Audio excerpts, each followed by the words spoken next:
अस्सलाम वालेकुम। Programme night addition में हम आपको खुशामदीद कहते हैं। नाजरीन, मकबूजा कश्मीर में मोदी हुकूमत के लॉकडाउन को 227 रोज़ हो चुके हैं, यानी गुज़श्ता 7 महीनों से ज़्यादा अरसे से मकबूजा वादी में लोग घरों में महसूर हैं। लॉकडाउन है पूरी जगह, तालीमी इदारे बंद हैं, बाज़ार बंद हैं, अशया खुर्दनोश और अद्वियात की वहाँ पर क़िल्लत हो चुकी है।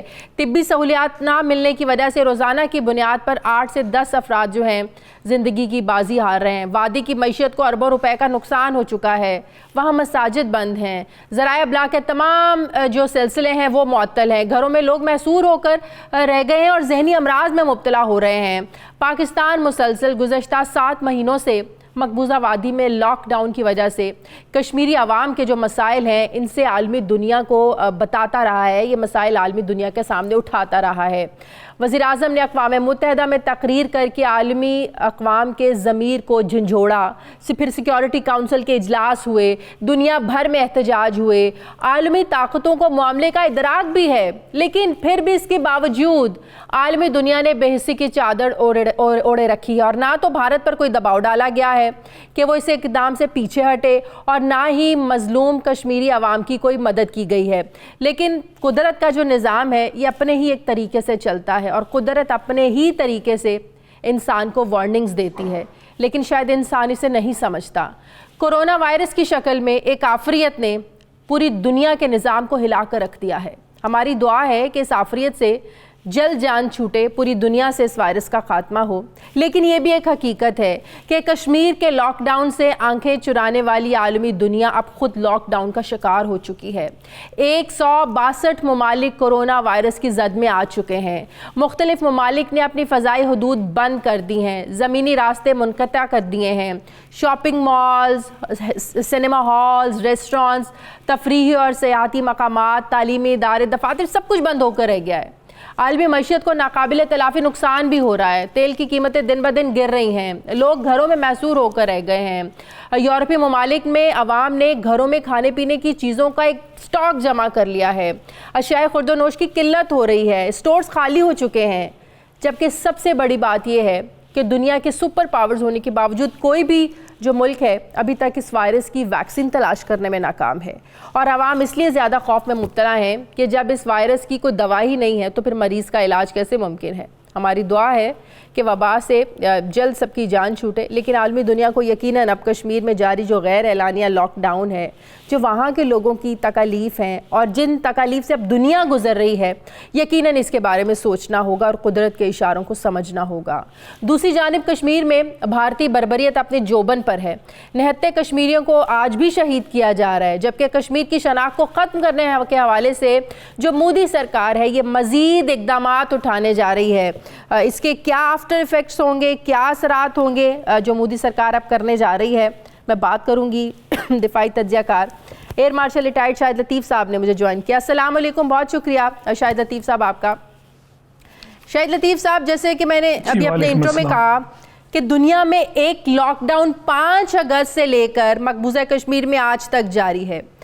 कश्मीर में लोग घरों में महसूर हैं मोदी के इक़दामात की वजह से। वहाँ के बच्चे स्कूल नहीं जा सकते मोदी के इक़दामात की वजह से। वहाँ के बाज़ार बंद हैं, वहाँ की मईशत तबाह हो रही है मोदी के इक़दामात की वजह से। लेकिन आज पूरी दुनिया में ये सिलसिला दूसरी शक्ल में चल पड़ा है, कोरोना वायरस की शक्ल में। आज भी वही हालात हैं दुनिया के। पूरी दुनिया में आप देखें लोग घरों में जो है वो महसूर होकर रह गए, कोई किसी से मिल नहीं रहा। लोग बाहर से, कश्मीर के लोग तो गोली के डर से बाहर नहीं निकल रहे, लेकिन दुनिया के जो लोग हैं वो कोरोना वायरस के डर से बाहर नहीं निकल रहे हैं। अगर आपको मैं कहूँ कि इस सिचुएशन को रिलेट करें कोरोना वायरस से जो पूरी दुनिया में एक आफत मची हुई है कश्मीरियों की सिचुएशन के साथ, तो आप क्या समझते हैं कि क्या मैसेज है पूरी दुनिया के लिए इसमें? मैं समझता हूँ जी कि अल्लाह ताला का मैसेज बड़ा क्लियर है कि आप जब जुल्म करोगे तो फिर मेरा जो कहर है वो जब हरकत में आएगा तो उससे आपको कोई बचा नहीं सकता। ये पूरी दुनिया को एक पैगाम गया है और ये वो दुनिया है जिसका ज़मीर मर चुका है। यानी कश्मीरियों के साथ जो जुल्म व तशद्दुद और बर्बरियत महीनों से जारी है और इतना बड़ा कर्फ्यू दुनिया में आज तक कहीं ना किसी ने देखा न लगा। और सबसे बड़ी कुव्वतें जिसमें अमेरिका नंबर 1 है, वो बारी बारी सालसी की कभी बात करता है और कभी कोई बहाना बनाकर उसमें से निकल जाता है। यानी क्या अगर वो चाहें तो ये हिंदुस्तान जो है और मोदी सरकार जो कि दहशतगर्द सरकार है, उसका रवैया एक दिन में क्या नहीं बदल सकता? कश्मीरियों को इससे निजात नहीं दिला सकता? सब कुछ हो सकता है, मगर वो ये करवाने को तैयार नहीं। वो भूल गए कि वो बहुत बड़ी पावर हैं। आज अल्लाह के सामने आप जवाब दें, उसका लॉकडाउन खुदा का जो है उसको ख़त्म करें। आप तो अपनी जान को बचाने कभी इधर कभी उधर भागे फिर रहे हैं। जैसे आपने कहा कि राशन तक आप स्टोर कर रहे हैं कि न जाने अब जान के जिसको कहते हैं लाले पड़ गए आपको। वक्त आपको जो लॉकडाउन खुदा ने किया है, कश्मीरी तो ये अब नारे लगा रहे हैं ना कि हमारे लॉकडाउन का किसी को परवाह नहीं थी, हम जिन मुश्किलात का शिकार हैं अब आप इनको भुगतो। ये हकीकत है कि अब आप इनको भुगतें। अल्लाह हम सब पे रहम करे, मगर हकीकत यही है कि खुदा की तरफ से ये वार्निंग है कि जितनी बड़ी तुम्हारी टेक्नोलॉजी या जो कुछ भी हो जाए, मगर जब मेरा अजाब आएगा, अब जब मैं जोर से पकड़ूंगा, माकरू व माकर अल्लाह, एक तुम्हारी चाल है, एक मेरी चाल है, और कामयाब अल्लाह ही की चाल हुआ करती है। पुराने वक्तों में उम्मतों की उम्मतें अल्लाह ताला ने गारत नहीं कर दी, एक गलती पर पूरी उम्मत जो है नबियों की वो अल्लाह ने ख़त्म कर दी। तो ये किस दुनिया में आप रह रहे हैं, इसको समझें। लेकिन क्या दुनिया इन इशारों को समझेगी? जिसको अल्लाह हिदायत देगा। क्या इसके बाद भी दुनिया समझेगी? नहीं, दुनिया अल्लाह इसकी हिदायत भी खुदा देगा। कुरान पढ़ें, उसमें लिखा हुआ है कि हम जिसको हिदायत देंगे वो हमारा पैगाम समझेगा, जिसको हम हिदायत नहीं देंगे वो हमारा पैगाम नहीं समझेगा, वो फिर अल्लाह के अजाब को भुगतेगा। इसीलिए हम कह रहे हैं अल्लाह हमें माफ़ करे। हम तो उसमें खैर शामिल नहीं हैं जिन्होंने कश्मीरियों के साथ ये किया, हम तो उनके लिए लड़ रहे हैं। हमारे प्राइम मिनिस्टर ने नहीं कहा था कि सारा मीडिया जो है दुनिया का उसको हांगकांग नज़र आता है कि हांगकांग में क्या हो रहा है, जो कश्मीरी के ऊपर जो जुल्म तशद्दुद है वो किसी की हेडलाइंस में नहीं है। उनका ज़मीर जगाने के लिए वो कोई नहीं बोल रहा, कोई मीडिया बात नहीं कर रहा। ये बातें हम कर चुके और हम लगातार कश्मीरियों के साथ खड़े हैं। अच्छा, उनके जुल्म तशद्दुद पे हमने आवाज भी उठाई। हमारे प्राइम मिनिस्टर ने जिस तरह बोला, कॉन्फ्रेंस इनेकाद उसका करने जा रहा है वहां पर, जो यकीनन इस बात का सबूत है कि भारत को बैनुल-अक़वामी कवानीन, अक़वाम मुत्तहिदा की करारदादें, किसी चीज़ की कोई वो पास नहीं रखना चाहता, कोई शर्म नहीं है, कोई परवाह नहीं है। जो अब ये इन्होंने करना है कि हिंदुओं को लाकर वहाँ पर बसाएंगे और वहाँ की जो प्रॉपर्टी है उसको बड़े सस्ते दामों बेचा जाएगा, आसान कर्जे दिए जाएंगे, टैक्सेस में छूट दी जाएगी। अगर इस तरह का इकदाम होने जा रहा है, कश्मीरियों की प्रॉपर्टीज़ पर हिंदू कब्जा करने वहाँ पर जा रहे हैं, ये कब्जे वाली बात ही है ना कि आप ज़बरदस्ती वहाँ पर मुसलमानों की ज़मीन पर हिंदुओं को लाकर बसा दें, तो इसके आफ्टर इफेक्ट्स क्या होंगे फिर? देखें, ये तो वो कोशिश कर रहा है ना। अभी जो मैंने लफ्ज़ इस्तेमाल किया था कि ये मोदी की चाल है, जो दुनिया के लिए बाकायदा हिटलर है और उसकी आरएसएस वो नाजी पार्टी है जिसने हॉलोकॉस्ट किया। वो लफ्ज़ अगर आज भी आप इस्तेमाल करें तो आपको उठा के जेल में और कैद में डाल देते हैं। ये वहाँ जुर्म है। लिहाजा जो जुर्म उसने किए और जो हौलनाक तरीके से उसने यहूदियों के लिए तबाही की, वही काम आज ये मुसलमानों के पीछे पड़ के करना चाहता है। तो इसलिए मैं ये समझता हूं कि ये मोदी की चाल है। फिरौन भी तो बहुत बड़ी शख्सियत थी ना, फिर उसके साथ क्या हुआ?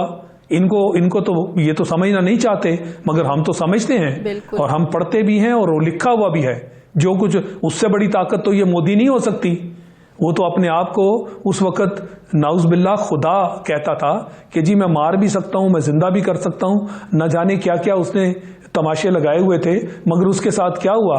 लोगों के लिए इबरत नहीं बना, मगर इबरत उनके लिए जिनको खुदा हिदायत देता है। तो उस वक्त का आप इंतज़ार करें कि इनके साथ क्या आसाम में जो इसने उनकी मुसलमानों के लिए ख़ासकर जो मुश्किलात पैदा की हैं कि आप वहाँ की सिटीजनशिप जो है वो साबित करें। वो कहाँ से साबित करें? इसी तरह नागालैंड, इसी तरह मिजोरम, उनकी अपनी रियासतों में आप देखिए कि ये जो कुछ होने वाला है, वहाँ एक तबाही का मंजरनामा हमें नजर आना शुरू हो गया है। उनकी अपनी रियासतें जो हैं, उन्होंने इनकार कर दिया है, बगावत कर दी है, वो शहरियत का कानून मानने से इनकार कर दिया है। लेकिन उसके बावजूद भी सरकार मकबूजा कश्मीर में किए गए इकदामात को वापस लेने को तैयार नहीं है। ये एक हकीकत है। 7 महीने हो गए कर्फ्यू को, पूरी दुनिया ने भी इस पर बात भी की। जैसे मैंने पहले कहा, प्राइम मिनिस्टर ने अक़वाम मुत्तहिदा में जाकर तकरीर की, फिर सलामती काउंसिल के इजलास हुए, पाकिस्तानी मीडिया इस पर बहुत बात करता है। तो मोदी इकदामात वापस लेने को तैयार नहीं। आपको क्या लगता है कर्फ्यू मजीद कब तक चल सकता है? कभी उठेगा भी या नहीं? मैं ये समझता हूं कि दुनिया इस पर ना काम कर रही है और ना वो करना चाहती है, क्योंकि उनको अपने दुनियावी मफादात जो हैं वो सबसे ऊपर हैं, और उसके अंदर मईशत का मामला है। हिंदुस्तान में उनको उनकी जो मईशत है, दुनिया की मईशत भी तबाह हो रही है, जिस मईशत को बचाने के लिए कोई आवाज नहीं उठाता। इसीलिए मैं कह रहा हूं, जिसको बचाने के लिए आप काम कर रहे थे वो अल्लाह तबाह कर रहा है। शायद इसमें अल्लाह कोई हिदायत दे दे। मैं अल्लाह की हिदायत कहूंगा, ये जो ज़मीर इनके मर चुके वो नहीं जिंदा होंगे, खुद से जिंदा नहीं होंगे। ये अल्लाह की तरफ से एक सबक जो सिखाया जा रहा है, अगर इसके तहत खुदा उनको हिदायत कर दे तो शायद वो समझ सकें कि ये जो लॉकडाउन ने खुदा ने इनके लिए कर दिया है, कश्मीरियों के साथ ये जुल्म तशद्दुद और ये बर्बरियत किस हद तक हो चुकी। उसमें बच्चे हैं, औरतें हैं, बुजुर्ग हैं, बड़े हैं, छोटे हैं, वो जुल्म की इंतहा को वो पहुंच गया वो शख्स, और वो समझता है कि जो उसने गुजरात में नस्ल कशी की मुसलमानों की, उसको वो अगले सिरे तक लेकर जाना चाहता है, अगले लेवल तक लेकर जाना चाहता है।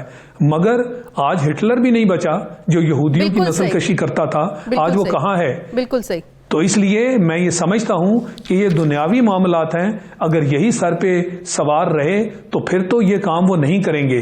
फिर अल्लाह का निज़ाम है, हमें उसी से तवक्को रखनी चाहिए, और कश्मीरियों की जो दुआएं हैं वो उनको काम आएंगी। उन्होंने मौत का जो डर है वो दिल से निकाल दिया है। आज की कश्मीर की जो मूवमेंट है उसमें मौत का कोई एलिमेंट न शामिल है और ना वो इसको कुछ समझते हैं। वो अपनी आज़ादी के लिए वो हर चीज़ की बाजी लगाने के लिए तैयार है। बिल्कुल जो मर्जी कहता रहे हिंदुस्तान या जो मर्जी करता रहे दुनिया, वो जो और फ्रीडम मूवमेंट्स वैसे भी आजकल आप उनको दबा नहीं सके, आप उनको डिफीट नहीं कर सके। मैं समझता हूँ मेरी जो है उन्होंने ठान लिया। एयर मार्शल रिटायर्ड शाहिद लतीफ़ साहब मेरे साथ हैं। नाज़रीन, मुझे प्रोग्राम में एक ब्रेक लेनी है, वापस आते हैं एक वक्फे के बाद।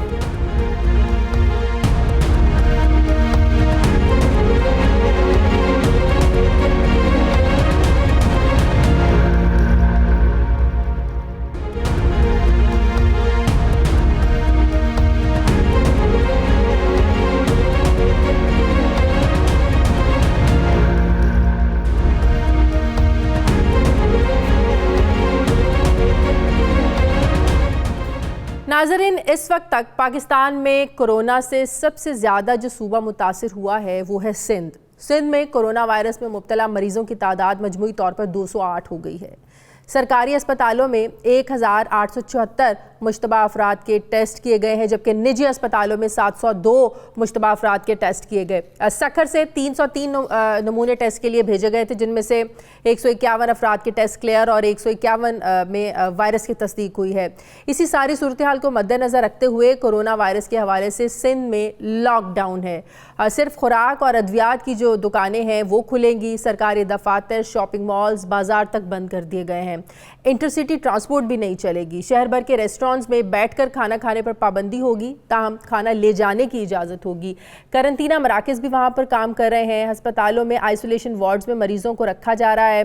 लेकिन कोरोना जैसे संगीन मामले पर भी विफाक और सिंध में एक सियासी जो टसल है वो जारी है, और कोरोना टेस्ट किट्स के मामले पर विफाक और सिंध एक दूसरे पर इल्ज़ामात लगा रहे हैं। हुकूमत सिंध का ये कहना है कि इसने 10,000 कोरोना टेस्ट किट्स मंगवाने के लिए इंडस अस्पताल के साथ MOU किया और रज़ाकाराना तौर पर यह मंगवाई, जबकि विफाक को मिलने वाली 12,000 किट्स में से इसे सिर्फ 200 किट्स दी गई हैं। मुर्तज़ा वहाब का ये कहना है कि PTI के एक रहनुमा ने इल्ज़ाम लगाने की कोशिश की है कि सिंध को बड़ी तादाद में टेस्टिंग किट्स दी गई हैं। हाथ जोड़कर मैं गुजारिश करता हूँ कि सियासत के लिए पूरी ज़िंदगी पड़ी है, अभी कोरोना के खिलाफ मुत्तहद होकर मुकाबला करने की ज़रूरत है। दूसरी तरफ विफाक का ये मौक़िफ़ है कि टेस्ट किट्स तमाम सूबों में तकसीम की गई हैं। अगर किट्स नहीं दी थी तो फिर सूबाई हुकूमत ने टेस्ट कैसे कर लिए? लेकिन ये भी खबरें सामने आ रही हैं कि तिब्बी माहिरीन, नर्सेज और लेबॉर्ट्री टेक्नीशियंस को PPE किट्स की जो किल्लत है इसका सामना है। खुसूसी लिबास और आलात पर मुश्तमिल PPE किट्स में एक दफ़ा इस्तेमाल होने वाले जो मास्क हैं, गाउन्स हैं, दस्ताने और जूतों के जो कवर्स हैं, फेस शील्ड्स और आंखों की हिफाजत करने के लिए जो अशिया शामिल होती हैं, जिन्हें इस मर्ज से निमटने वाले मुलाजमीन जो हैं और दीगर जो हुकाम हैं वो पहनते हैं। दूसरी तरफ अस्पतालों में रश भी बहुत ज़्यादा है और इस वजह से नज़ला ज़ुकाम से मुतालिक ऐसी जाली खबरें भी हैं जो सोशल मीडिया पर बहुत ज़्यादा गर्दिश कर रही हैं और इसकी वजह से लोग जो है वो घबरा गए हैं, पैनिक कर रहे हैं और अस्पतालों की तरफ जो है ना वो दौड़ रहे हैं। लेकिन ये भी एक हकीकत है कि दूसरे सूबों की निस्बत सिंध हुकूमत इस मामले पर ज़्यादा एक्टिव नज़र आई, ज़्यादा मुतहरिक नज़र आई और सिंध हुकूमत के इस हवाले से तारीफ़ भी हो रही है कि बर वक्त सिंध हुकूमत ने इस पर इकदाम किए हैं। मैं बात करूँगी, मेरे साथ एग्जीक्यूटिव डायरेक्टर जनाब पोस्ट ग्रेजुएट मेडिकल सेंटर से डॉक्टर सीमी जमाली साहिबा ने मुझे ज्वाइन किया। अस्सलाम वालेकुम, बहुत शुक्रिया डॉक्टर साहब आपका। डॉक्टर साहबा, इसमें तो कोई शक नहीं है कि सिंध हुकूमत की तारीफ़ भी हो रही है कि बर वक्त सिंध हुकूमत ने इकदाम किए हैं, लेकिन अभी भी कुछ मसाइल हैं वहाँ पर किट्स को लेकर, जो डॉक्टर्स को फैसिलिटेट करना है, स्पेशल गाउन्स को लेकर, स्पेशल मास्क होते हैं, स्पेशल ग्लव्स होते हैं, और उन चीज़ों को लेकर क्या सिंध में बहुत ज़्यादा अभी कमी है? देखिए जी, सबसे पहले तो मैं ये कहना चाहूँगी कि सिंध हुकूमत सबसे ज़्यादा मुतहरिक थी जब से ये कोरोना वायरस का किस्सा शुरू हुआ था। जब चाइना में शुरू में ये बहुत सारे केसेस नज़र आए तो इसको अब हम कोविड-19 कहते हैं। पहले हम इसको नोवेल कोरोना वायरस कहते थे और अब इसका नाम कोविड-19 रखा गया है। कोरोना वायरस के केसेस पहले भी आ चुके हैं और 1992 में अगर आपको याद हो तो सार्स और मर्स का मर्स जो है आपको शायद याद होगा, जिसकी फैटेलिटी रेट बहुत हाई हुआ करती थी। इसके मुकाबले में कोविड-19 जो है इसकी फैटेलिटी रेट कम है और खासी कम है, एक्चुअली 3% के करीब है इस वक्त। और सबसे ज़्यादा केसेस क्योंकि चाइना में हुए थे तो हमें वहीं से ये डेटा नज़र आता है कि 3 और 3.5% के करीब है। अब जो बात आपने की अस्पतालों के हिसाब से, हमारे हॉस्पिटल के हिसाब से मैं आपको बता सकती हूँ कि जैसे जैसे गवर्नमेंट ने हमें बताते गए कि क्या चीज़ें हमने करनी है, वो हमने बिल्कुल इन लेटर इन स्पिरिट फॉलो किए। हमने एक रैपिड रिस्पांस टीम बनाई थी और उसके बाद हमने आइसोलेशन वार्ड बना दिया। आइसोलेशन वार्ड बनाने का मकसद ये था कि जब भी हमारे पास कोविड-19 के पेशेंट्स आएंगे हम उनको वहाँ पर एडमिट करेंगे और उसके लिए हमने पूरी बिल्डिंग अपनी एक मुख्तस कर दी है। जहाँ पर पहले हमने 8 बेडेड वार्ड बनाया था और अब हमने पूरी बिल्डिंग मुख्तस कर दी है, तो वहाँ पर ऐसे पेशेंट्स रखे जा रहे हैं। इसके अलावा पर्सनल प्रोटेक्टिव गियर्स जो होते हैं, जो PPEs कहलाते हैं, उसे बाहर बना रहे हैं ना, जिसकी वजह से काफ़ी हद तक फिर कंट्रोल भी हो रहा है। देखिए जी बिल्कुल, हमने उसको गुंजान आबादी के बाहर क्वारंटीन एरियाज होने चाहिए। क्वारंटीन एरिया जो है गडाप के इलाके में बनाया गया है जो 200 बिस्तरों पर मुश्तमिल है और क्वारंटीन करने के लिए पेशेंट्स को वहां पर रखा जाता है। लेकिन जो पेशेंट्स सस्पेक्ट होते हैं और जो पेशेंट्स जो हैं डायग्नोज होकर हमारे पास आ जाते हैं, वो हमारे पास एडमिटेड हैं। अब हमारे पास जो PPEs की बात आप कर रही थी, PPEs जो हैं हमने आज भी अपने हॉस्पिटल में तकरीबन हर रोज़ या दूसरे रोज़ पे हम एक सेशन करते हैं आपस में कि हमने देखा कि क्या क्या चीज़ों की हमें ज़रूरत है और जैसे जैसे ज़रूरत होती जा रही है हमने बहुत वाफिर मकदार में ये चीज़ें ख़रीद ली हैं और PPEs इस वक्त सफिशेंट क्वांटिटी में है हमारे पास, ताकि अगर हम चाहते हैं कि हमारे फ्रंट लाइन वर्कर्स जो डॉक्टर्स, पैरामेडिकल स्टाफ, नर्सेज का अमला और इवन जो भी एंसिलरी स्टाफ है हमारा, जो भी कांटेक्ट में आए, ये पर्सनल प्रोटेक्टिव इक्विपमेंट पहन के जाए और मिनिमम एक्सेस हो पेशेंट्स के पास उनकी, जो एक दफ़ा में जाएं सारा कुछ करके पेशेंट का फिर वापस निकलें, ताकि इनकी यूसेज भी ऑप्टिमल हो और बहुत ज़्यादा ये सिर्फ क्योंकि बहुत वेंटिलेटर्स भी वाफिर मिकदार में चाहिए, क्योंकि जो पहले से वेंटिलेटर्स हैं ज़ाहिर है अगर वो कोरोना वायरस से जो मुतासिरा लोग हैं उनके लिए इस्तेमाल होंगे, बाद में वो आप किसी और के लिए ज़ाहिर है उसको इस्तेमाल नहीं कर सकते हैं। तो वेंटिलेटर्स इस वक्त कितनी तादाद में आप लोगों के पास हैं इस वक्त? देखिए, जो हमने इस वक्त वहाँ पर उस वार्ड के अंदर रखे हुए वेंटिलेटर्स, वो हमारे पास इस वक्त 12 वेंटिलेटर्स हैं। इस वक्त तक अल्हम्दुलिल्लाह किसी पेशेंट को वेंटिलेटर की ज़रूरत नहीं पेश आई, लेकिन अगर आएगी तो इंशाल्लाह we will be able to combat that. एक बात। और दूसरा, मैं ये समझती हूँ कि क्वारंटीन एरियाज जो हैं वो बिल्कुल शहर से बाहर होने चाहिए, ताकि वो पेशेंट्स जो लोग क्वारंटीन में रखे जाएं उनकी एक्सेस हमारे हॉस्पिटल्स में ना। जैसे ही लोगों को अब ये पता चल गया कि कोविड-19 फैल गया, पहले तो जैसे अब ह्यूमन टू ह्यूमन ट्रांसमिशन हो गई और अब कम्युनिटी में ट्रांसमिट हुआ है ये, तो अब मेरा ख्याल है लोग जो ये फ्लू समझते हैं कि उनको फ्लू हो रहा है, और इस वक्त वायरल इलनेसेस वैसे भी बहुत कॉमन थी। कोई ये नहीं कि पहली दफा ही कोई फ्लू हो रहा है, लेकिन फ्लू क्योंकि लोगों को हो रहा है तो लोगों को घरों पे रहने की जरूरत है। क्वारंटीन सेंटर्स में लोगों को किस तरह रखा जा रहा है? जो तफ्तान में हुआ, जो वीडियोस अब वायरल हो रही हैं वो सबके सामने है कि अगर वहां पर सब ज़ायरीन को इकट्ठा रखा गया था, ज़ाहिर है वहाँ पे तो कोई फैसिलिटेट भी उस तरीके से नहीं किया गया, और ये मेजर एक सोर्स था कि ईरान से लोग आए तफ्तान, और जिस तरीके से फिर उनको जाने की इजाज़त दी गई, चेक करने के लिए किट्स नहीं थी, प्रॉपर कुछ था नहीं वहाँ पर कि पेशेंट्स को चेक किया जा सकता। तो यहाँ पर जो है ये क्वारंटीन जो सेंटर्स हैं वो किस तरह आप लोगों ने बनाए हुए, क्योंकि लोगों में एक बड़ा खौफ है तफ्तान की हालत देख कर? देखिए, इट इज़ वेरी अनफॉर्चुनेट जो तफ्तान में हुआ, और उससे हमें भी बहुत अफसोस हुआ क्योंकि it didn't look like a quarantine area at all.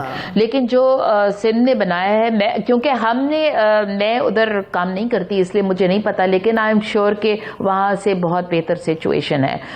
Number 2 ये कि जो चीज़ें करने वाली हैं वो सबको करनी चाहिए।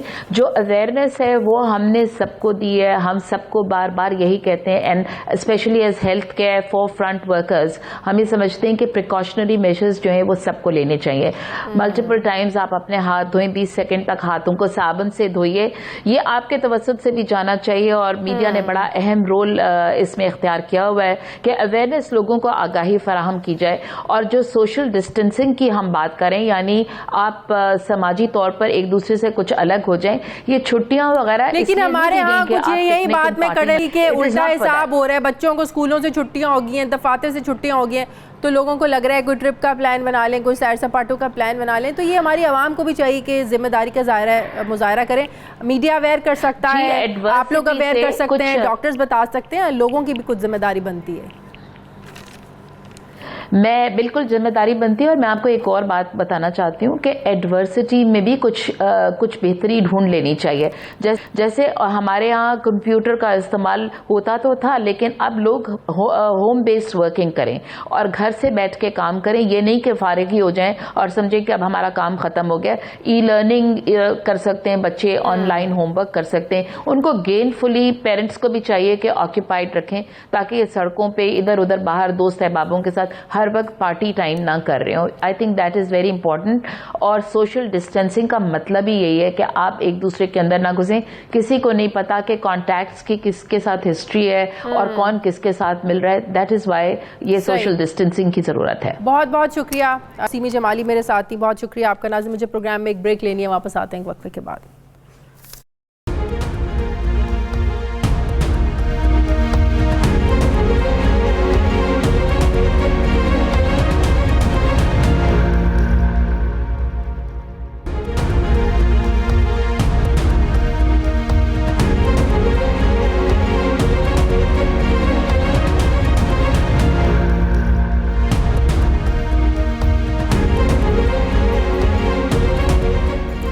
नाज़रीन, कोरोना का वायरस दुनिया भर में फैल चुका है और अब तक 8,231 अफराद इस वायरस के हाथों हलाक हो गए हैं। पाकिस्तान में भी इसका वायरस का जो फैलाव है अब ये तेज़ी से फैल रहा है। पंजाब, सिंध और आज़ाद कश्मीर में कोरोना केसेस सामने आने के बाद मुल्क में इसके मरीजों की तादाद 297 हो गई है। कोरोना वायरस के पेश नज़र वफाकी हुकूमत ने तमाम इम्तहानात 1 जून तक मुलतवी कर दी हैं। इसमें कैम्ब्रिज के इम्तहानात भी शामिल हैं। यूनिवर्सिटीज़ के हॉस्टल्स खाली करा लिए गए हैं और सिर्फ गैर मुल्की तलबा को हॉस्टल्स में महदूद कर दिया गया है। कोरोना वायरस के खिलाफ सूबे और वफाक अपनी अपनी सतह पर इकदाम तो कर रहे हैं, लेकिन साथ में सियासत भी हो रही है और अपोजिशन हुकूमत को आड़े हाथों ले रही है। अपोजिशन लीडर शहबाज शरीफ बरतानिया में बैठे हैं, हुकूमत पर वहाँ से बैठे हुए तनकीद कर रहे हैं कि हवाई अड्डे, बंदरगाहों, मुल्की दाखिली रास्तों पर वफाक का कंट्रोल है, अगर स्क्रीनिंग ठीक होती तो मरीज़ इतने सामने ना आते। हुकूमत संजीदा इकदाम करे और मुल्क में हेल्थ इमरजेंसी नाफिज करे। सुबह पंजाब की सतह पर तो वज़ीर आला उस्मान बुज़दार ने हेल्थ इमरजेंसी नाफिज कर दिया, लेकिन अभी तक वफाक की जानिब से मुल्क भर में हेल्थ इमरजेंसी का ऐसा कोई ऐलान सामने नहीं आया। दूसरी तरफ फिरदौस आशिक अवान साहिबा भी अपोजिशन की तनकीद का भरपूर जवाब दे रही हैं और वो कहती हैं कि नून लीग को कोरोना जैसा जो हसास मसला है इस पर सियासी दुकान लगाने से बाज नहीं आती है। ये एक कौमी मसला है, इस पर एक होकर इस वायरस को शिकस्त देनी है, लेकिन अपोजिशन और हुकूमत इस इमरजेंसी की सूरत हाल में भी हमें एक दूसरे से जो है ना वो लड़ते हुए नज़र आ रहे हैं, एक दूसरे पर बयानबाजी करते हुए नज़र आ रहे हैं। सवाल ये है कि कोरोना की मौजूदा सूरत हाल में भी सियासी जमातें अपनी सियासत क्यों चमका रही हैं। अपोजिशन का जमहूरी निज़ाम में एक अहम एक रोल होता है, वो हुकूमत को जहाँ मसाइल की निशानदही करनी होती है वहाँ इसके हल के लिए तजावीज़ दी जाती हैं, मशवरे दिए जाते हैं, लेकिन बदकिस्मती से ये कहना पड़ रहा है कि पाकिस्तान में ऐसा किरदार किसी भी मामले पर हमें नज़र नहीं आता। दीगर ममालिक में हमें जो अक़वाम है मुत्तहिद होकर इस वक्त इस जानलेवा वबा के ख़िलाफ़ खड़ी भी नज़र आ रही है, लेकिन पाकिस्तान में ऐसे मामले पर आखिर यूनिटी क्यों हमें नज़र नहीं आ रही है। मैं बात करूँगी, मुझे ज्वाइन किया है मुस्लिम लीग नून की रहनुमा सायरा अफजल तारड़ साहिबा ने। अस्सलाम वालेकुम, बहुत शुक्रिया सायरा साहिबा आपका। सायरा साहिबा, वही बात, एक ऐसे वक्त में जब सबको मुत्तहिद होकर इस बीमारी से लड़ना है, कल वज़ीर आज़म साहब ने भी तकरीर की, बड़ा उन्होंने एक स्ट्रॉन्ग मैसेजेस भी दिए। हुकूमत अपोजिशन पर इस वक्त तनकीद कर रही है, अपोजिशन हुकूमत पर तनकीद कर रही है। अब चाइना की मिसाल देख लें, सबसे ज़्यादा केसेस वहाँ सामने आए, सबसे ज़्यादा अमवात वहाँ पर हुई। वुहान जो था सूबा, किसी सूबे ने सियासत नहीं की कि वुहान के जो इंतज़ामिया है उसने अरेंजमेंट्स नहीं किए, सब ने मिलकर जो है ना इसके ख़िलाफ़ वहाँ पर इकदाम भी किए हैं और हालत अब यह है कि वहाँ पर केसेस रिपोर्ट नहीं हो रहे हैं, बिल्कुल तादाद कम हो गई है वहाँ पर। आपका एक साबका दौर में एक बड़ा तजुर्बा रहा है सेहत के हवाले से, अगर कोई मसाइल हैं आप लोग उनकी निशानदही करके हुकूमत को तजावीज़ क्यों नहीं देते हैं? बहुत शुक्रिया शाजिया। सबसे पहले तो मैं वाज़े कर दूं कि मुझे नहीं पता किस तरह यकीन आएगा कि हम इस पे सियासत नहीं कर रहे। जो कुछ हम कर रहे हैं ना वो हमारा फ़र्ज़ है, और वो इसलिए कर रहे हैं क्योंकि हुकूमत कुछ नहीं कर रही।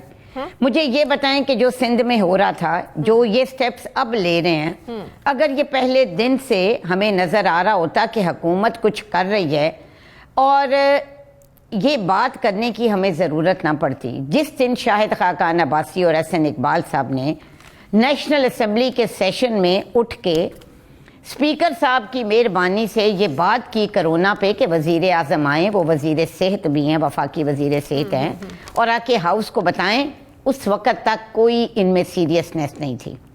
कॉलिंग अटेंशन नोटिस डाले।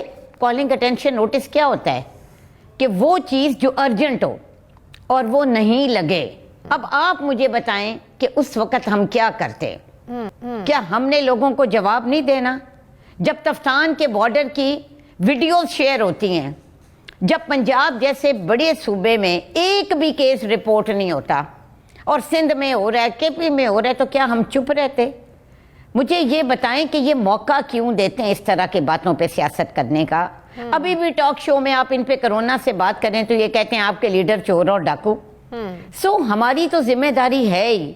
क्या इनमें इतना ज़रफ है कि ये इस तरह के मौके पे पूरी कौम को, अपोजिशन को, सियासी पार्टियों को इकट्ठा लेके चले? कल वज़ीर आज़म की इतना बड़ा क्या मैसेज दुनिया में कहीं हुआ है, लेकिन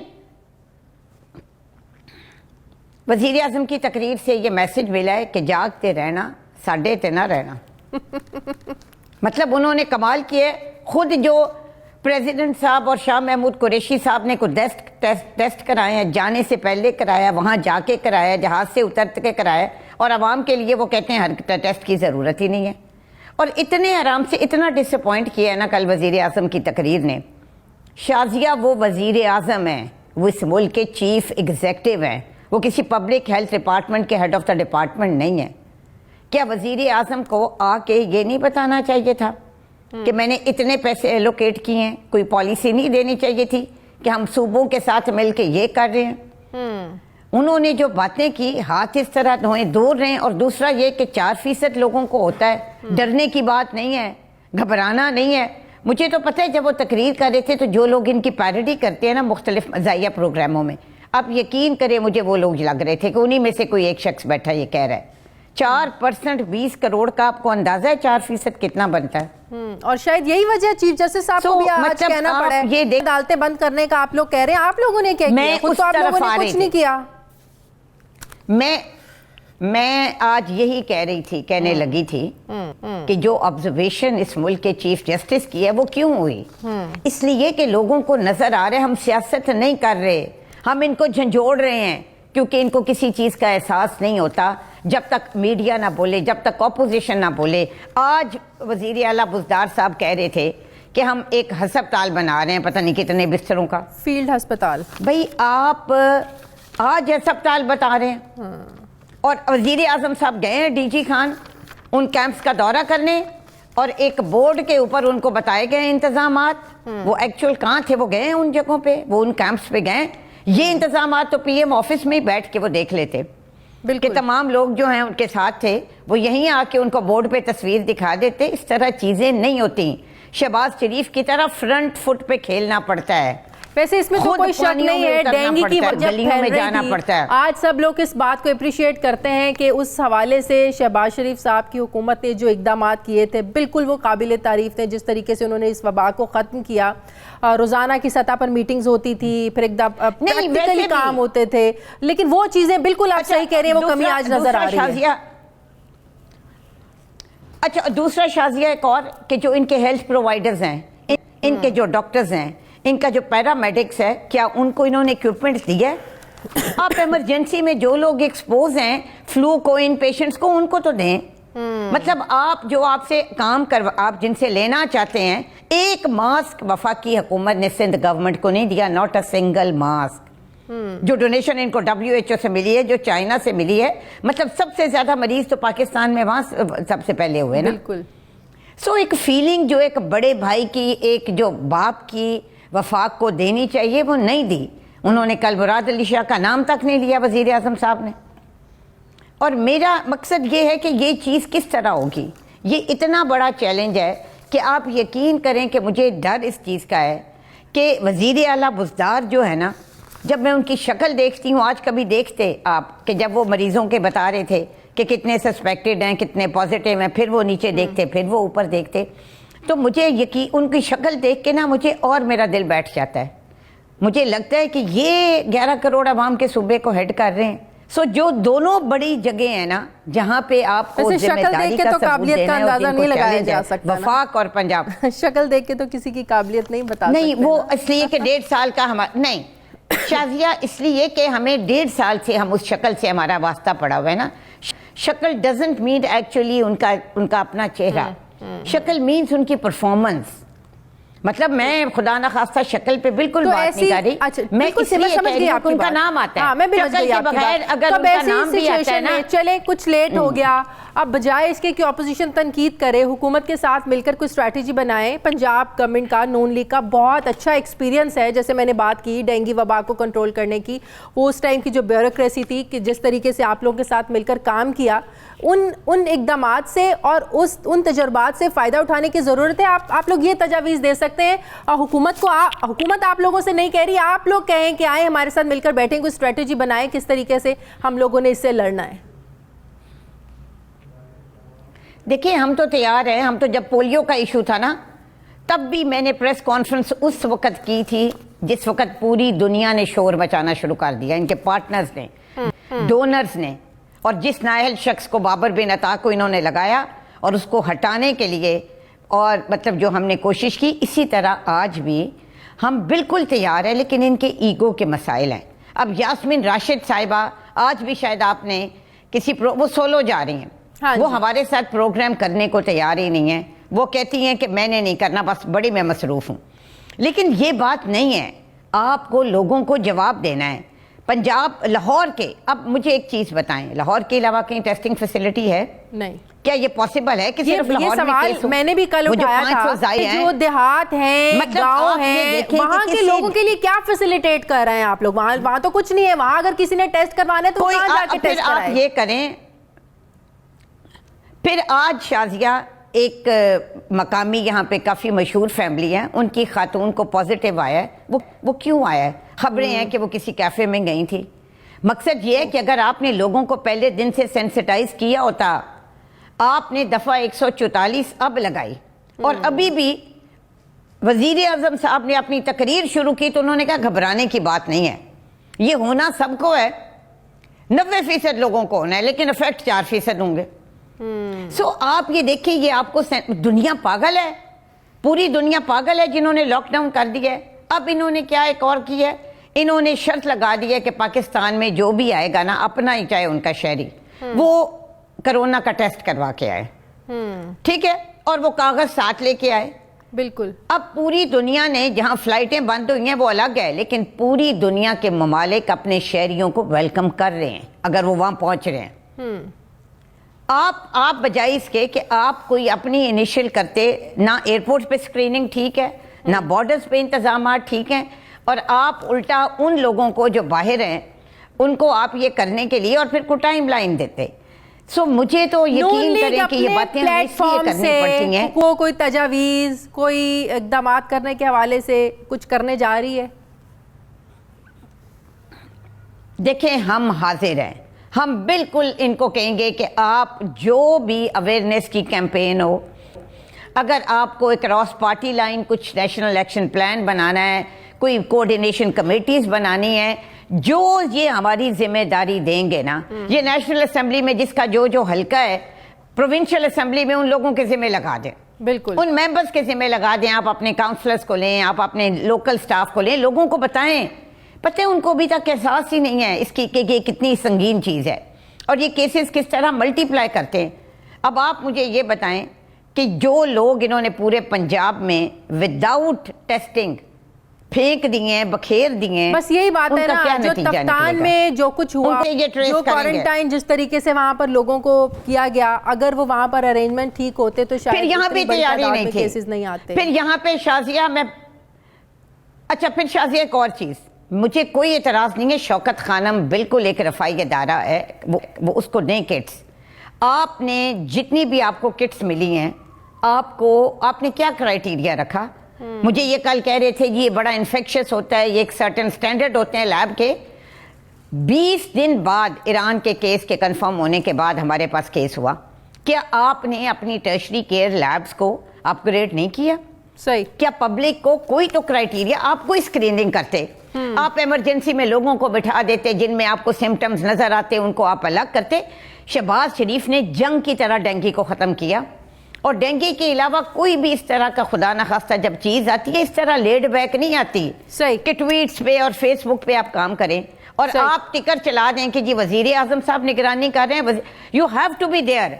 बिल्कुल सही। कितनी मीटिंग्स इन्होंने की हैं। मतलब मैं डॉक्टर जफर मिर्जा की बहुत इज्जत करती हूँ, वो टेक्निकल आदमी है, लेकिन आपको कोई इमरजेंसी नजर आई? मुझे आप बताएं कि कराची में जब 4-5 केस भी नजर हो गए, आपको पाकिस्तान में कोई इमरजेंसी नजर आई? अगर मुराद अली शाह साहब ने स्कूल बंद किए तो इन्होंने उस पर भी एतराज किया। जफर मिर्जा साहब की सुनता कौन है? ब्यूरोक्रेसी कह रहे हैं हमारी इकोनॉमी नहीं देते। आपको भी पता है उनकी वहाँ सुनता कौन है? ब्यूरोक्रेसी कहाँ उनकी सुनती है? उनको तो शिकायत भी यही रहती हैं, पूरे विफाक को बहरहाल शिकायत तो ये है। बहुत बहुत शुक्रिया सायरा अफजल तारिर साहिबा मेरे साथ ही, बहुत शुक्रिया आपका। नाज़रीन मुझे प्रोग्राम में एक ब्रेक लेनी है, वापस आते हैं एक वक्त के बाद।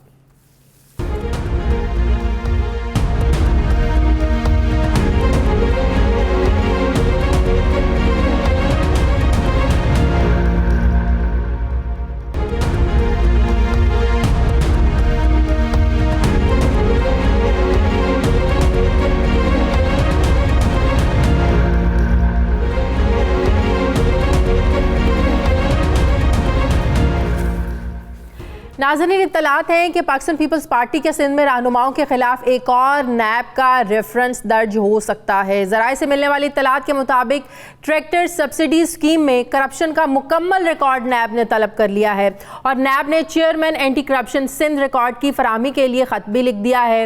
नैब की जानिब से लिखे गए ख़त में कहा गया है कि इस केस में दर्जनों अफसरान और निजी अफराद पर दर्ज मुकदमात की तस्दीक शुदा FIRs की कॉपीज़ फराहम की जाएँ, जबकि मुल्ज़मान के खिलाफ अदालत में पेश किया गया चालान, तहकीकाती रिपोर्ट्स, दस्तावेजाती फहरिस्त समेत तमाम रिकॉर्ड जो है ना वो फराहम किया जाए। नैब ने अपने खत में ये भी लिखा है कि ट्रैक्टर स्कीम फ्रॉड केस का अदालत में ट्रायल किस स्टेज पर है, इसकी तफसीली रिपोर्ट भी दी जाए।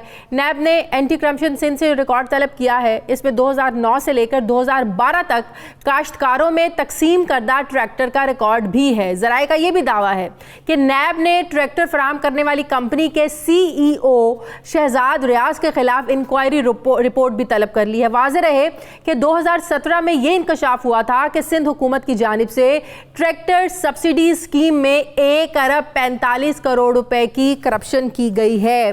मैं बात करूंगी नुमाइंदा खुसूसी कराची वहीद राजपर से। वहीद, सबसे पहले तो ये बताइए कि अब जो नैब ने इस केस को टेकअप करने का फैसला किया है, कौन कौन से पाकिस्तान पीपल्स पार्टी के रहनुमा हैं जिनके नाम सामने आ रहे हैं? देखें शादिया, ये जो है अभी तक तो नैब की जो तहकीकात जो रिकॉर्ड मांगा गया एंटी करप्शन से, तहकीकात अब शुरू की है, अभी इंक्वायरी की स्टेज पर है ये मामला। तो एंटी करप्शन की जानब से सिंध हुकूमत ने जो ये तहकीकात करवाई थी, जिसमें तो जो सूबाई वज़रा रहे हैं महकमा ज़राअत के, तो उस पर जो है उनको बचाने के लिए सिर्फ अफसरान को फंसाया गया। जैसे 21 ग्रेड के अफसर हैं DMG ग्रुप के, आगा जान अख्तर, उस पर जो है मुकदमा दर्ज हुआ। शहजाद रियाज हैं निजी कंपनी के जो CEO। और अच्छा, वज़रा को बचाने के लिए ब्यूरोक्रेसी को भेंट चढ़ाया गया। जी शादिया, ये मामला जो है 2018 में सामने आया था, जिस पर एंटी करप्शन की जानब से तहकीकात शुरू की गई, FIR दर्ज की गई।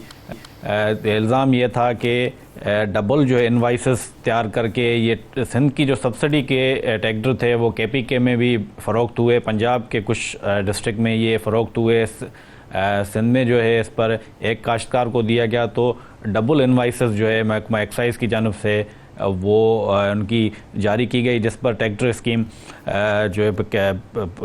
जो काश्तकारों को मिलने थे वो मुख्तलिफ सूबों में जो है फ़रोख्त हुए, जिस पर एंटी करप्शन ने मुकदमा दर्ज किया था। लेकिन उसमें सूबाई वज़रा रहे मुख्तलिफ दौर में 2009 से 2012 के दरमियान, तो उनका कोई भी जिक्र नहीं है, सिर्फ अफसरान पर मुकदमा दर्ज किए गए। उनका किरदार क्या था, क्योंकि अरबों रुपए की जो सब्सिडी स्कीम है उसमें जो मंजूरी थी उस वक्त के वज़रा ने दी, लेकिन उनको गोल मोल करके मामला सिर्फ मलबा जो है अफसरान पर जो है वो अच्छा 2 साल से महकमा एंटी करप्शन का केस देख रहा है, एक मामला तो 2 साल के बाद नैब इसको क्यों टेकअप करना चाहता है? क्या इसकी इन्वेस्टिगेशन ठीक से नहीं हो रही है? किस वजह से 2 साल के बाद अब नैब इसको देखना चाह रहा है? देखें शादिया, इसमें मज़े की बात यह है कि नैब ने एंटी करप्शन से पहले नैब ने ये मामला उठाया था, लेकिन नैब ने ये मामला इंक्वायरी जो है बंद कर दी थी। अब जो है ये दोबारा मामला रीओपन की इंक्वायरी, इस पर जो है रिकॉर्ड मांगा गया है। Chairman anti corruption Sindh Mohammad Waseem को इस सिलसिले में खत लिखा गया है। FIRs जो ये चालान जो अदालत में जमा करवाया गया है, मुख्तलिफ इन्वेस्टिगेशन रिपोर्ट्स रिकॉर्ड मांगा गया था महकमा ज़राअत से, मुख्तलिफ जो इदारे हैं उनसे रिकॉर्ड मांगा गया था, मुख्तलिफ फहरिस्त अफसरान की मांगी गई है। अब जो है नैब को ये रिकॉर्ड अभी तक मुहैया नहीं किया जा सका है, लेकिन नैब ने इसमें इंक्वायरी शुरू कर दी गई। बड़े पैमाने पर जो है इस पर जो है करप्शन के मामला खुलेंगे। अच्छा, इसमें ट्रैक्टर कंपनी CEO इसकी भी डिटेल्स मांगी गई हैं, लेकिन अभी जो नैब ऑर्डिनेंस के मुताबिक अब जो कारोबारी शख्सियात हैं उनके खिलाफ नैब कोई कार्रवाई नहीं कर सकता, तो ये फिर कैसे ये केस आगे चलेगा? शादी, इस पर जो है चेयरमैन नैब ने एक हमने खबर ब्रेक भी की थी कि आर्डर खुसूसी एक आर्डर जारी किया था, जिसमें यह कहा गया था कि पुरानी इंक्वायरियों पर यह सदारती आर्डीनेंस लागू नहीं होता है। तो उस पर जो है IOs को ये हिदायत दी गई थी कि आप कंटिन्यू रखें, जो पुराने मामला चल रहे हैं, नई इंक्वायरी कोई भी नहीं उठानी है। तो अब जो है पुराने ये इंक्वायरी नैब में जो है पुरानी चल रही है, इसको रीओपन किया गया है। और इंक्वायरी भी जो है 2019 से जो है ये शुरू चल रही है नैब में। ये मामला नई इंक्वायरी नहीं है, तो इस पर कोई एतराज़ हो नहीं सकता है। जो चेयरमैन नैब का जो आर्डर निकला हुआ है उसके मुताबिक, तो पुराना मामला है, उस पर नैब ने ये रिकॉर्ड मांगा है। ये निजी कंपनी के सीईओ हैं, उस पर जो है उसका रिकॉर्ड मांगा गया है, उसके खिलाफ भी जो इंक्वायरी शुरू की गई है। जी अच्छा, जब ये करप्शन हुई 2009 से लेकर 2012 तक, तो तब वज़ीर आला सिंध कायम अली शाह साहब थे, तो ये तहकीकात का दायरा उन तक भी जा सकता है, उनको भी बुलाया जा सकता है? देखें, उस वक्त जो कायम अली शाह जो है वज़ीर आला सिंध थे, और जब ट्रैक्टर स्कीम शुरू हुई तो मौजूदा जो वज़ीर आला मुराद अली शाह हैं वो वज़ीर ख़जाना थे। लेकिन अब मैं यही कह चुका, तो जो नैब ज़राए में बता रहे हैं अभी रिकॉर्ड इनिशियल स्टेज पर है, इसको जो है इंक्वायरी को तहकीकात में तब्दील नहीं किया गया है इन्वेस्टिगेशन में। अभी मरहला ये इन्वेस्टिगेशन का आएगा, उसके बाद हम जो है रेफरेंस की तरफ जाएंगे, कोई कार्रवाइयों की तरफ जाएंगे, कुछ गिरफ्तारियां भी होंगी। लेकिन अब सिर्फ रिकॉर्ड जो है एंटी करप्शन से मांगा गया है, उन्होंने क्या देखा है, उन्होंने कौन सी इंक्वायरी की है, कौन से अफसरान नामजद किए हैं, पूरी फहरस्त एक मांगी गई है। लेटर अभी सामने आया है नैब का। अभी वज़रा के जो पीपल्स पार्टी के सूबाई वज़रा रहे हैं, साबिक या साबिक वज़ीर आला, तो अभी तक उनके मामला उनके नैब के उसमें तहकीकात में शामिल नहीं किया है। अभी ये आगे की स्टेज है जो ज़राए हमें नैब की बता रहे हैं कि वो भी मुमकिन तौर पर आ सकते हैं, नहीं आ सकते, उनके भी किरदार को देखा जाएगा। तो कोई वायलेशन तो नहीं की है, तो अब सिर्फ रिकॉर्ड मांगा गया एंटी करप्शन। बहुत बहुत शुक्रिया नाजरीन। सुप्रीम कोर्ट ऑफ पाकिस्तान ने एयर मार्शल अरशद महमूद मलिक को बतौर CEO PIA काम जारी रखने की इजाज़त दे दी है। सुप्रीम कोर्ट में कौमी एयरलाइन के chief executive officer Arshad Malik की तैनाती पर सिंध हाई कोर्ट के फैसले के खिलाफ दरख्वास्त पर आज समाअत हुई। अटॉर्नी जनरल ने अपने दलाइल में ये कहा कि 9 साल में PIA के 12 सरबराह तब्दील हो चुके हैं। एयर मार्शल अरशद मलिक अच्छे और काबिल इंसान हैं। जस्टिस एजाजुल हसन ने अपने रिमार्क्स में कहा कि हमें इदारे का मुस्तकिल 3 साल के लिए सरबराह चाहिए जो इदारे को बेहतर कर सके। इस इदारे में एक हुकूमत अपने बंदे भर्ती करती है, दूसरी आकर निकाल देती है, निकाले जाने वालों के बाद में तरक्की और रकूम का फिर वो दावा करते हैं, इनको फिर तीसरी हुकूमत लाखों रुपए दे देती है। अदालत ने अटॉर्नी जनरल की इस्तदा के बाद एयर मार्शल अरशद मलिक को काम जारी रखने की इजाज़त दे दी। यहाँ हम आपको बताएं कि सिंध हाई कोर्ट ने 31 दिसंबर 2019 को अरशद मलिक को काम करने से रोक दिया था और इदारे में नई भर्तियों, मुलाजमीन को निकालने और तबादलों पर भी पाबंदी लगा दी थी। एयर मार्शल अरशद मलिक बिलाशुबा एक मेहनती, फर्जशनास और मुहिब वतन पाकिस्तानी हैं। उन्होंने इंतहाई कम वक्त में PIA को इसकी असल पहचान दिलाई, इदारे का खसारा भी कम किया, फिर जो यूनियन की मदाखलत होती थी उसको भी ख़त्म किया, जाली डिग्रियों के मामले पर भी उन्होंने फौरी एक्शन भी लिया और कौमी इदारे में जालसाजी से आने वालों का जो था उनके खिलाफ भी एक्शन लिया। और सबसे बढ़कर कि जो एक फ़्लाइट ऑपरेशन जो मुअत्तल रहता था, फ़्लाइट्स लेट से चलने का जो एक मसला होता था, उस ऑपरेशन को भी ये मामूल पर लेकर आए, जिसकी वजह से मुल्की और बैनुल अक़वामी जो मुसाफिर हैं ये एक बार फिर से PIA में सफ़र करने लगे। सुप्रीम कोर्ट ने उन्हें PIA में काम जारी रखने की इजाज़त दे दी है, जो एक इंतहाई आसन फैसला है, अच्छा फैसला है और उम्मीद है कि PIA की बेहतरी का सफ़र एक बार फिर से वहीं से शुरू होगा जहां पर ये आर्जी तौर पर रुका था। नाज़रीन, ये था हमारा आज का प्रोग्राम के लिए फीडबैक ज़रूर दीजिएगा। मेरी आपसे मुलाकात होगी कल। मुझे इजाज़त दीजिए। अल्लाह हाफ़िज़।